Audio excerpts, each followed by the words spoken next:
Mempunyai pasangan hidup yang bisa membimbing dan melindungi kita tentu adalah impian bagi setiap wanita.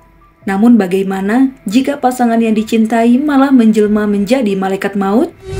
Seperti kasus hari ini yang akan Mia ceritakan. Namun sebelum kalian menerka, ada baiknya untuk tekan dulu tombol subscribe dan nyalakan lonceng notifikasinya ya.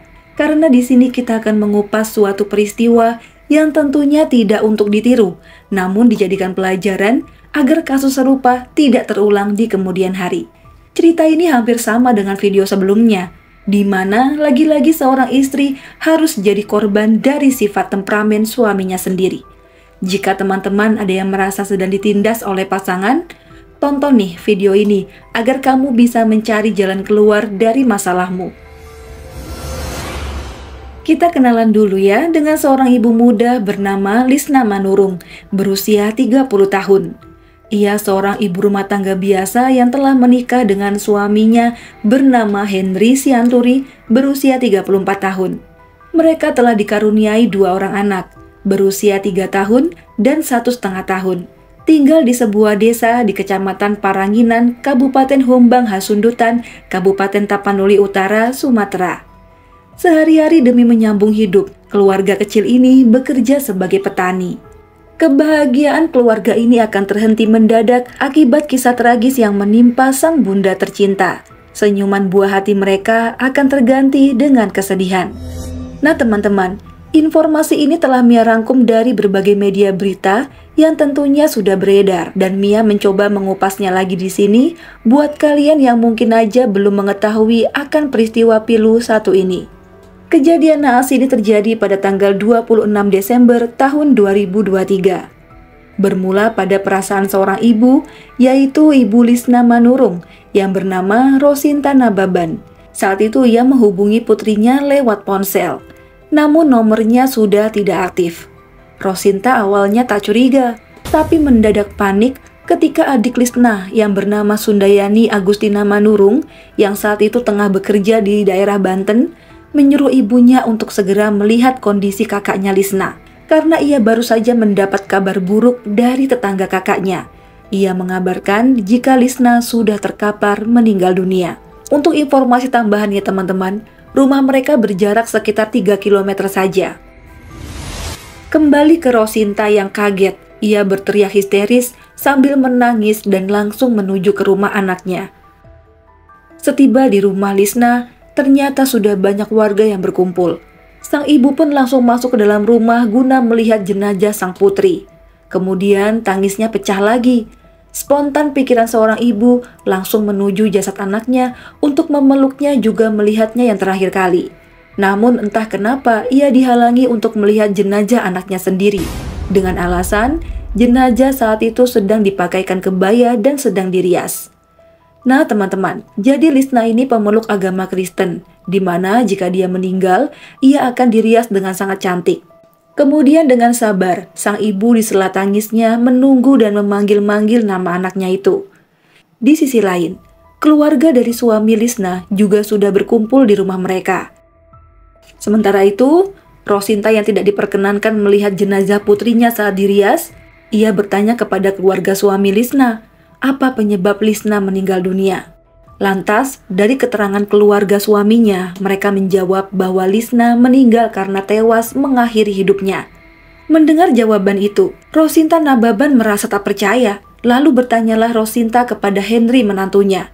Ia mengatakan bahwa Lisna meninggal karena jatuh di kamar mandi.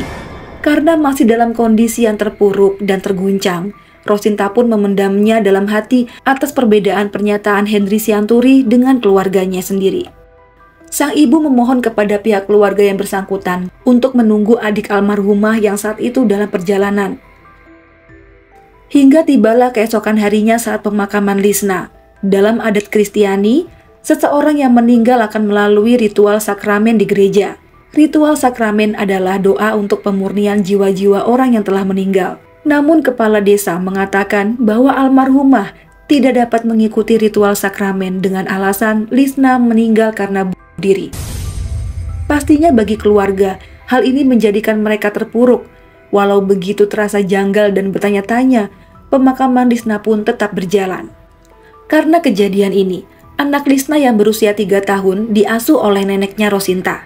Sedangkan anak keduanya yang berusia 1,5 tahun diasuh oleh sang ayah Henry Sianturi. Apakah sampai di sini ceritanya teman-teman? Tentu tidak. Memang pada awalnya, kasus ini terlihat simpel. Namun, wajar jika keluarga korban merasa janggal dengan kematiannya. Karena hari demi hari, pihak keluarga Lisna semakin gusar, hingga mereka diskusi merangkum seluruh peristiwa apapun yang berkaitan dengan korban sebelum kematiannya. Akhirnya setelah 2 minggu kematian Lisna, keluarganya sepakat merasa kematian Lisna bukan mengakhiri hidupnya sendiri ataupun kecelakaan semata. Karena sebelum dimakamkan, ternyata Agustina sudah membuat video rekaman jenazah tubuh Lisna guna mengabadikan momen terakhir sang kakak. Dari video itulah mereka mulai curiga, melihat adanya kejanggalan pada kondisi leher almarhumah, di mana adanya bekas jeratan tali dan bekas luka cakar. Kemudian dengan didampingi kuasa hukum, Rosinta dan Agustina berani melaporkan kasus kematian almarhumah ke Mapolres Humbang Hasundutan. Pihak kepolisian yang menerima laporan itu pun langsung bertindak dengan cepat. Hingga pada tanggal 27 Januari 2024, dilakukanlah ekshumasi. Ekshumasi adalah tindakan menggali kubur untuk keperluan kedokteran dan kehakiman. Jadi, jenazah Lisna akan dikeluarkan dari kubur, kemudian dilanjutkan dengan tindakan autopsi.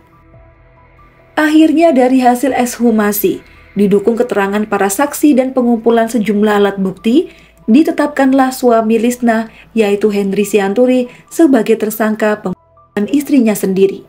Lantas, mengapa suaminya ditetapkan jadi tersangka?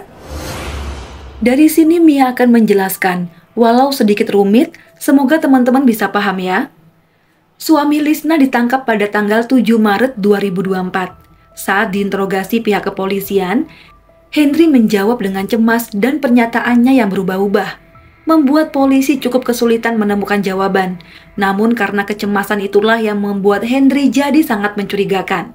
Tim kepolisian pun segera menyiapkan berkas-berkasnya dan membawa suami Lisna ke meja hukum. Saksi utama tak lain adalah adik korban sendiri, yaitu Agustina. Ia menceritakan dan disertai bukti foto dari korban. Pada tanggal 12 Agustus tahun 2023, Lisna menelpon lewat panggilan video call dengan adiknya Agustina. Terlihat saat itu hidung Lisna sudah dalam keadaan mengeluarkan cairan merah. Ia menjelaskan jika telah dipukul oleh suaminya. Biasanya mereka cekcok karena permasalahan ekonomi. Kemudian Lisna dengan tangisnya meminta bantuan kepada adiknya itu. Lantas sang adik menelpon ibunya Rosinta karena rumah mereka berjarak 3 km saja ya. Dengan sigap sang ibu segera ke rumah Lisna. Di sana Rosinta melerai pertengkaran anak dan menantunya. Ia berharap masalah keluarga seperti ini jangan sampai ada kekerasan. Melihat ibunya datang untuk melerai, Lisna malah berkata, "Jangan sampai menyesal kalian. Aku dipukul sampai mati di tangan Sianturi." Begitu tuturnya. Namun ibunya berperasaan sedih jika melihat anaknya harus bercerai, hingga ia tetap menasehati menantunya, "Jika memang sudah tidak mau sama anakku, pulangkan dia ke rumahku bersama keluargamu, seperti kau menjemput anakku bersama keluargamu." Mendengar ini, Henry berucap minta maaf dan tak akan mengulangi kesalahannya lagi. Singkat cerita, pulanglah sang ibu kembali ke rumahnya. Namun tak berselang lama, Lisna membuat status lagi di WA-nya. Ia menuliskan tulisan, "Sungguh malang nasibku ini, tak ada satupun orang yang mendengarkan keluh kesahku." Membaca status tersebut, si adik membalasnya untuk bersabar. Namun dijawab lagi oleh korban, "Gak cuma 10 kali ini terjadi sama aku, dan aku gak pernah ngadu ke siapa-siapa." Di lain waktu, tepatnya tanggal 25 Desember 2023, atau sehari sebelum kematian Lisna, ia curhat lagi dengan adiknya, dan ia mengatakan sudah tidak tahan dengan Henry. Lisna berkata, jika bulan Januari mereka akan berpisah. Namun si adik menjawab lagi agar Lisna bersabar. Banyak berdoa kepada Tuhan, supaya sikap Henry bisa berubah. Kemudian keesokan harinya, tanggal 26 Desember, tepatnya pukul 16:43 sore, kakaknya buat status lagi. 180/120. Entah maksudnya apa, karena si adik tidak menanyakannya. Lantas di jam 18:30 sore, tetangga depan rumah Lisna menelpon lewat video call. Dengan panik ia menunjukkan jika Lisna telah terbaring telentang di kamar mandi. Nah teman-teman, begitulah kronologi saat tetangga menemukan tubuh Lisna yang telah terbujur di kamar mandi. Yang dikatakan suaminya adalah Lisna jatuh terpeleset.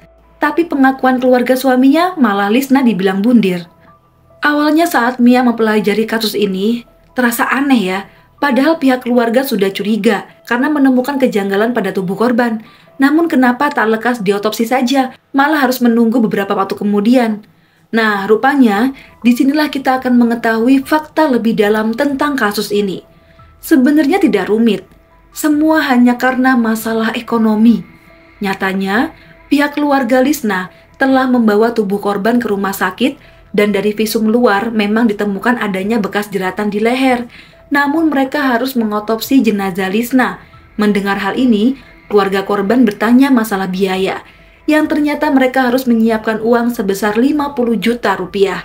Jelas keluarga itu kelabakan, mereka merasa lemah dalam hal keuangan. Selanjutnya, mereka hanya pasrah jika Lisna akan dikebumikan, asalkan jangan dianggap gantung diri.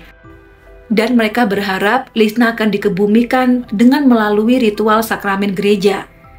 Besoknya, ketika jenazah siap dikubur, pihak Sianturi tidak memenuhi permintaan keluarga korban, membuat mereka sangat kecewa.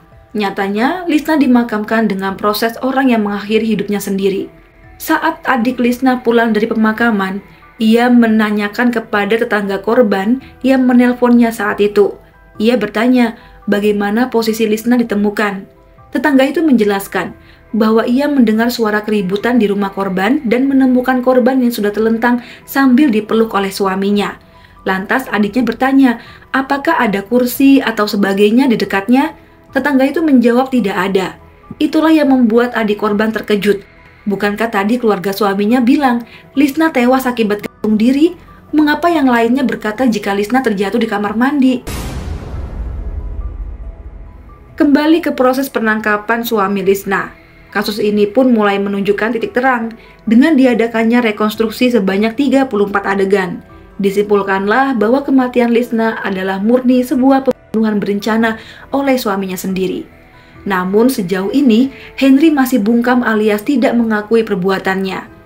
Tapi hal itu tidak menjadi patokan karena semua bukti sudah mengarah kepadanya. Atas perbuatannya, Henry Sianturi dikenakan pasal 340 subsidi 338 KUHP dengan ancaman pidana hukuman mati. Nah, karena kasus ini masih baru ya teman-teman, semoga proses sidangnya berjalan lancar hingga kematian korban dapat dikembalikan dalam kondisi baik dan menerima keadilan. Karena di agama manapun, kematian dengan cara menyakiti diri sendiri adalah kerugian yang amat teramat menyedihkan baginya juga bagi keluarga yang ditinggalkan. Semoga almarhumah tenang dan untuk keluarga yang ditinggalkan semoga diberi kesehatan, kekuatan, serta ketabahan. Jadi, pelajaran dari kasus ini adalah jika sudah menerima tindak kekerasan dari pasanganmu, jangan bertahan karena alasan anak atau apapun. Sudah banyak kasus kriminal yang berkaitan dengan suami istri. Walaupun benar, bercerai merupakan hal yang tidak disarankan, namun banyak yang tertolong dari pilihan tersebut. Untuk teman-teman Mia nih yang baru aja menikah atau membina rumah tangga, kendalikan emosimu. Karena tidak semua pasanganmu mampu menerima segala sifat yang ada pada dirimu. Saling menghargai, saling menghormati, dan tentunya saling menjaga. Jika sudah tidak cinta, pulangkan saja ia ke rumah mantannya. Mia mohon maaf ya jika ada salah-salah kata. Sampai jumpa di video selanjutnya. Bye!